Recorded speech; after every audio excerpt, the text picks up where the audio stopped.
Everybody, it's Victoria, and thank you so much for clicking on this video. I am so excited to share this information with you, and I hope if you like it that you will consider clicking the subscribe button as well, because I post all about navigating motherhood and simple, non-toxic living. So in this video today, I'm going to talk about some different strategies that I've implemented to help build my baby's microbiome. So I read a really good book in my third trimester right before I gave birth to Elowen called Let Them Eat Dirt, and it was written by two microbiologists, and the book had a lot of different strategies and tactics on how parents can take their children's gut health seriously and like kind of empower them to take their gut health into their own hands and build their children's microbiome. So I had a lot of good strategies in there. So all the tips that I'm going to give you today, most of the tips I'm going to give you today are from that book. So the first thing that I did was I took a prenatal probiotic when I was pregnant, all throughout my pregnancy, and I really felt like that helped build a lot of good bacteria for when I was about to give birth. The second thing I did was I had a natural vaginal delivery. Now, the birth canal is coated in all sorts of good bacteria, right? All sorts of bacteria. And so when babies come out of the birth canal, they get covered. They get it in their eyes, their mouth, all over their skin. They get covered in their mama's bacteria from the birth canal. And this is really, really essential at kickstarting their microbiome from day one. So that was what I did. I had a natural vaginal delivery. The third strategy that I have in place is that I breastfeed Elowen. So studies have shown that breast milk, not only is it full of nutrients and catered to your individual baby with antibodies and everything you need, but it also has so much good bacteria in it, and probiotics and prebiotics and everything that you need to feed your baby's gut health, to give them the best start at life in their younger years when when they're being fed breast milk, and especially in the first 6 months when breast milk is their primary source of nutrition. Breast milk is amazing for babies and also good for building their microbiome. The fourth strategy that I have is that we have a pet. So studies have shown that Amish children actually have a more diverse microbiome than most other children. And this is because farm life, because they live on a farm, they're surrounded by farm animals. So this book was saying that a simple strategy for parents who don't live on a farm, although if you do live on a farm, even better, but currently we don't live on a farm. So we have a dog, the next best thing, right? So every evening our dog comes inside and I let Elowen pet him, and it is so cute. She loves it. She laughs and loves to pet him, and of course he loves it. I don't freak out and try to wash her hands right away as soon as she touches him, and if he kisses her hands, I don't try to wash them right away either. I do try to avoid him kissing her like on the mouth, just because that's kind of gross, like you. But even if he did, I wouldn't be like, oh my gosh, I gotta give her a bath right now. No, like, it's okay. And it's helping to diversify her microbiome. The fifth tip I have is playing outside.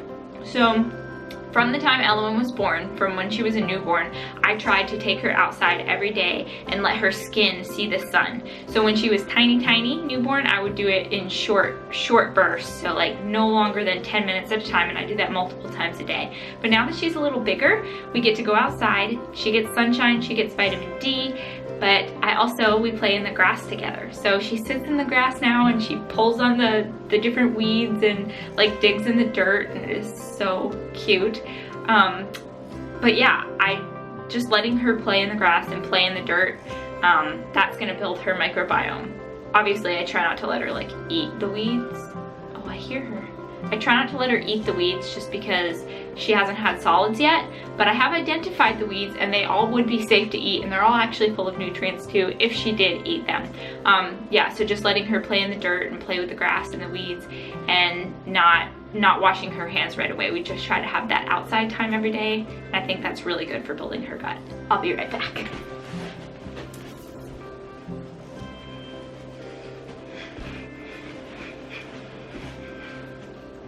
This has always been my dream when I watch mom YouTubers and they'd be like, oh, my baby's crying. And they'd run up and then bring their baby on camera.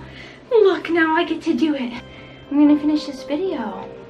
We have 3 more tips for our friends, okay? I love you. Are you ready to do it with me? You see? Say hi. Aww. Okay, so tip number 6 is to eat a diverse whole foods diet. So eating lots of different fruits and vegetables, foods in different food groups is really essential for giving you a diverse microbiome. So Elowen has not started solids yet, so she's not eating any food. I tried to eat diverse foods, and I'm so excited in about a couple weeks, about 3 or 4 weeks, when we start her on solids, and yeah, just giving her like a wide variety of food groups. The 7th strategy that I try to implement is to not over sanitize.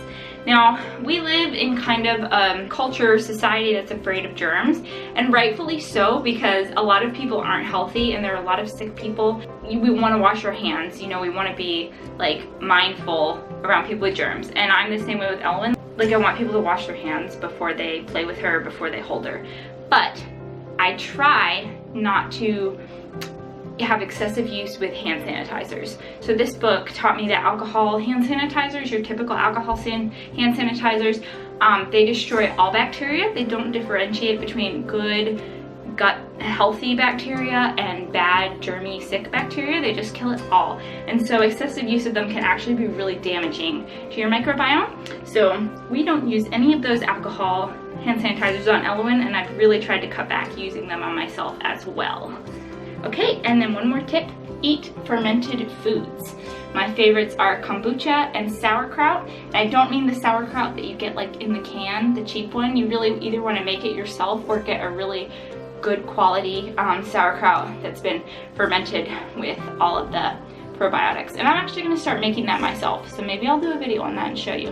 And then also kombucha, it's like my favorite drink. I love kombucha so much. I'm so excited for this little missy to start being able to eat sauerkraut. That's gonna be amazing. So thank you so much, guys, for watching this video. I hope that it was helpful to you and maybe helped empower you that you can take your children's microbiome and gut health into your own hands, and there are lots of strategies and things you can do to help contribute to good gut health, because good gut health is essential to good overall health. So yeah, thank you so much for watching, guys. Have a good one. Bye!